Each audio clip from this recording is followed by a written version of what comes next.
शाहरुख खान के बेटे आर्यन खान के ड्रग्स मामले में चल रही जांच के दौरान नारकोटिक्स कंट्रोल ब्यूरो के जोनल डायरेक्टर समीर वानखेड़े ने उन रिपोर्ट्स पर अपना रिएक्शन दिया है जिसमें एनसीबी की क्रेडिबिलिटी यानी कि विश्वसनीयता पर सवाल किए गए थे।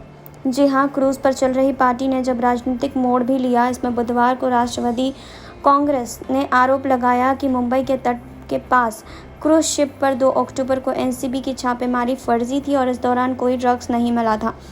पार्टी ने छापेमारी के दौरान एनसीबी की टीम के साथ 2 अन्य शख्स की मौजूदगी पर भी सवाल उठाया और कहा कि उनमें से एक बीजेपी का सदस्य है। जी हां, नवाब मलिक के आरोपों के जवाब में समीर वानखेड़े ने कहा कि हम आपको बता दें कि हमने 9 नाम दिए हैं जिन्होंने पंचनामा किया है। सभी एक्शन कानून के दायरे में रहते हुए किए गए हैं।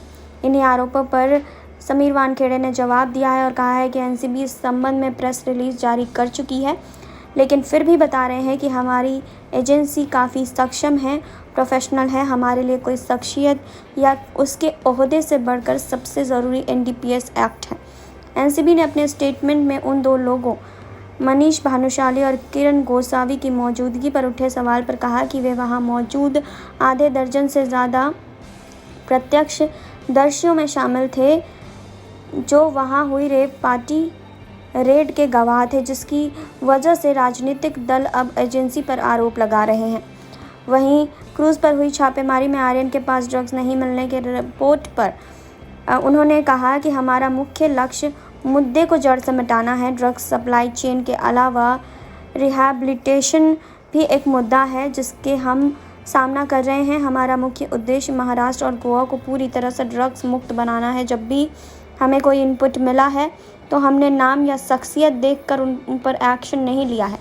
एनसीबी चीफ ने पिछले कई सालों से कामों को गिनाते हुए कहा कि ड्रग के खतरे को यहाँ मिटाना हमारी जिम्मेदारी है। पिछले साल के आंकड़ों की बात करें तो भारत में एनसीबी ने शानदार परफॉर्म किया।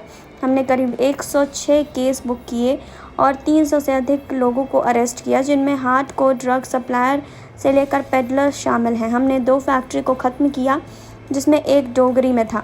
हमने ड्रग पेडलर के फाइनेंशियल और अन्य प्रॉपर्टीज़ को भी सीज़ किया। हमने 12 सिंडिकेट का भी भंडाफोड़ किया जिन्होंने भी एनडीपीसी एक्ट के नियमों को तोड़ा है और ड्रग सप्लायर चेन बनाया है। हमने उसे ख़त्म करने की पूरी कोशिश की है। जी हाँ, तो आप क्या कहना चाहते हैं इस पर कमेंट बॉक्स में बताइए। जुड़े रहिए हमारे साथ नेक्स्ट 9 लाइव से सुरभि की रिपोर्ट।